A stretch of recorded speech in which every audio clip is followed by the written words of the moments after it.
Now on stage, a living concept with Bolton Gardens project from Best Italian Interior Design Exhibition.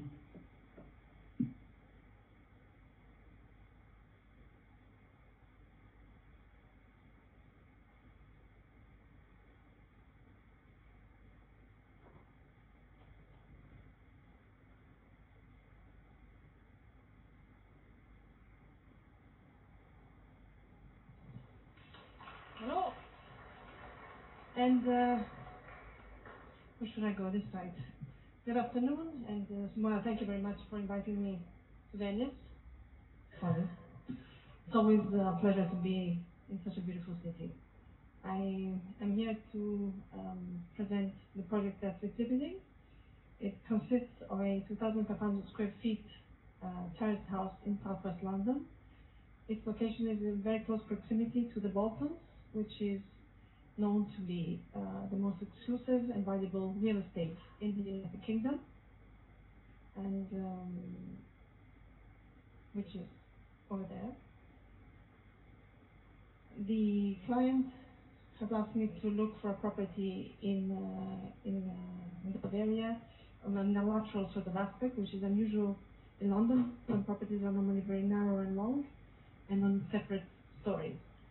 This is where this turned out to be a very successful project, because we ended up extending the property to suit the requirements of the client. The client wanted to fit 4 bedroom suites, and in order to do that, we had to allow for a basement excavation in this project.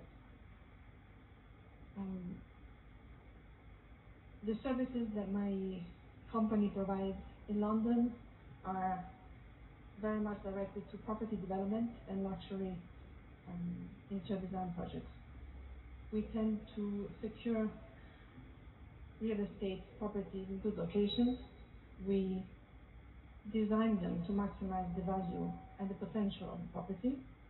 We invest on real estate that secures return on investments for our investors. And we tend to respect our budget, and we propose to use our in-house construction company to complement our projects. This conduct is very reassuring for our clients, because it gives them a very good return on investment and a feel-good factor for their own homes. Because we do everything in-house, it allows for a better control of the project and the progress of the project and the management. This project I called the Stiletto project because of an unusual event that happened during some heavy building work. It's a very unusual story compared to the stories before me. But because we have a construction company, we come across issues that are very unusual for designers to encounter.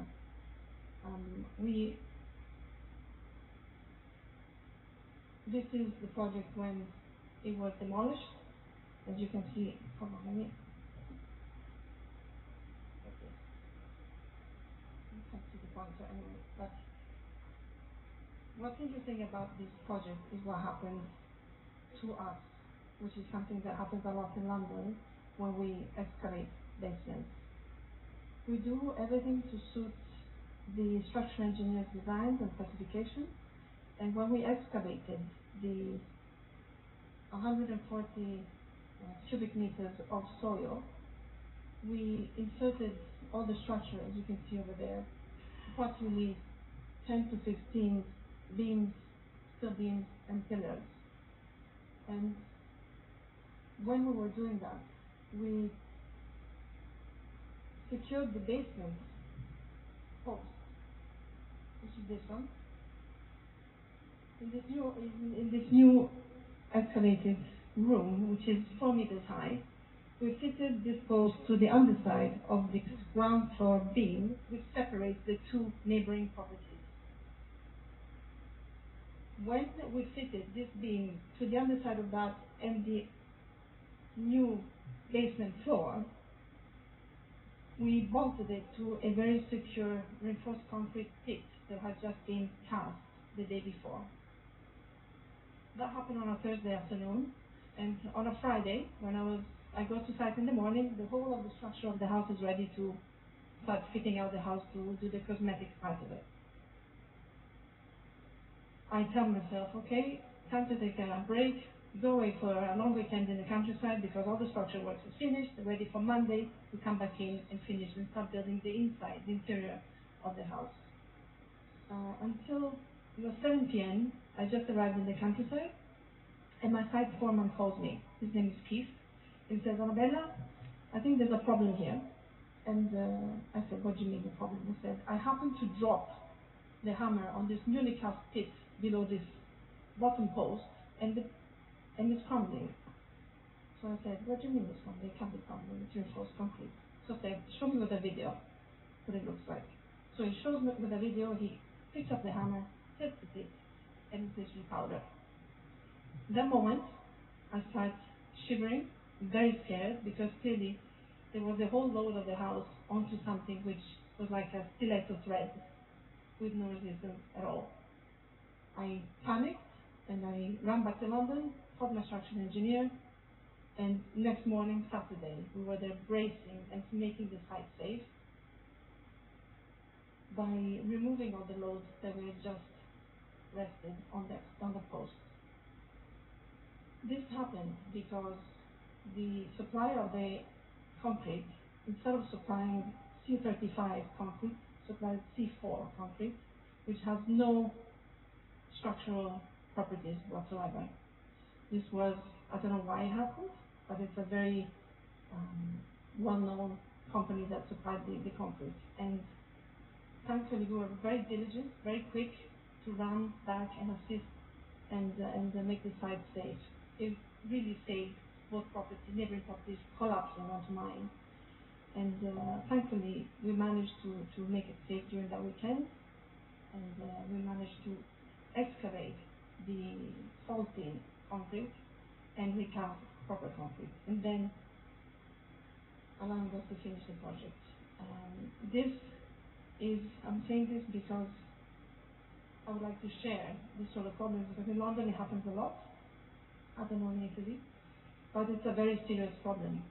And only by casting, only by taking samples of random samples of concrete throughout new basements or new cast basements, you can really save properties. And you can also use a very simple German tool which is called a Schmidt hammer, which measures the hardness of concrete by releasing a spring, which is actually a very cool piece of kit. I want to share this because I think it's a very relevant issue. Hopefully it doesn't happen in Italy, but I don't know. It's just good to know that these things happen, but thankfully I managed to save this project that way. But let's back to this is the new basement excavation, as you can see, and this is that I have to change right there.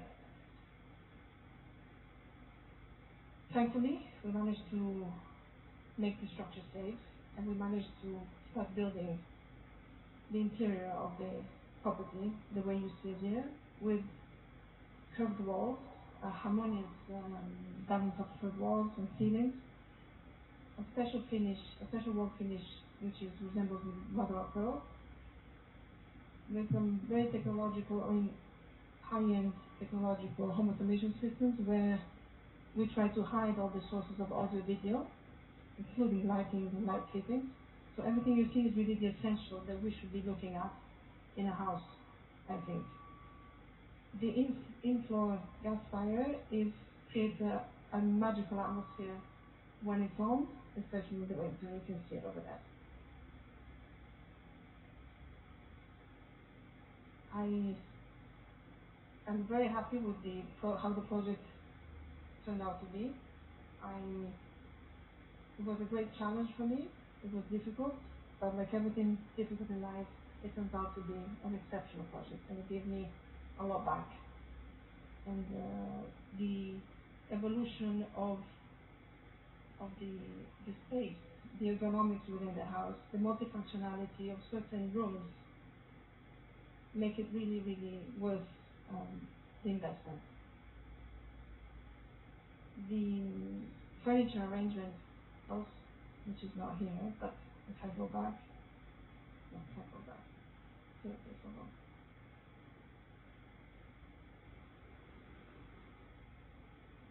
Non va dietro. Anyway, è ritardo. Ah, prendo il primo.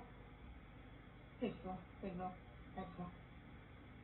One thing I want to say is furniture arrangement in this house is designed to create a very special get-together for family and friends.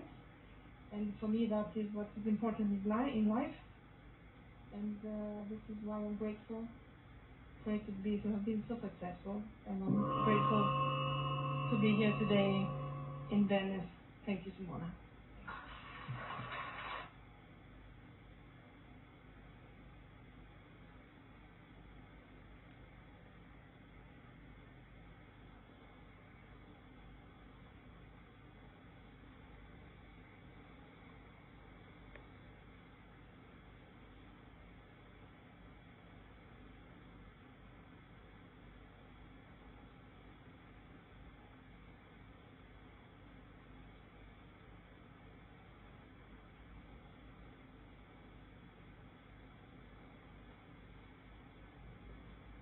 Now, Alessandro Luciani